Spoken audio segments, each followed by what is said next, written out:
zrušené. Zmluva jednoročná vypršala 31.3.2013, takže nebolo čo rušiť, zmluvy boli takto obstarané a takto zazmluvnené. Druhá vec sa týka osobných príplatkov. Je pravda, že k 1. júlu 2012 som bol nútený po prerokovaní na jednotlivých plénach zmeniť spôsob odmeňovania.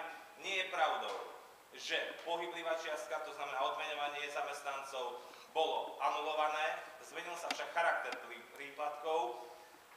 Fixnú časť osobných príplatkov sme pozastavili k letným prázdninám a začalo sa odmeňovať len na základe dosiahnutých výsledkov z hľadiska mimoriadnych úloh a z hľadiska kvality práce.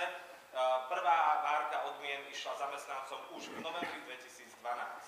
Bohužiaľ v médiách sa to stále opakuje, je to bohužiaľ nepravdou.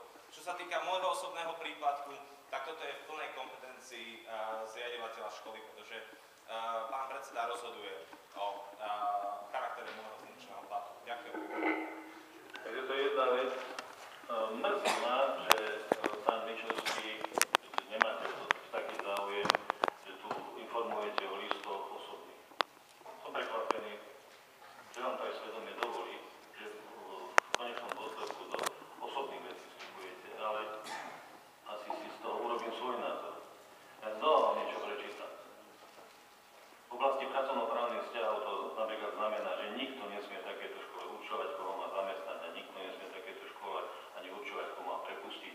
Je to list Ministerstva školstva, vedy, výskumu a športu Slovenskej republiky z 9.9.2013. Pochopil? Dúfam, že áno.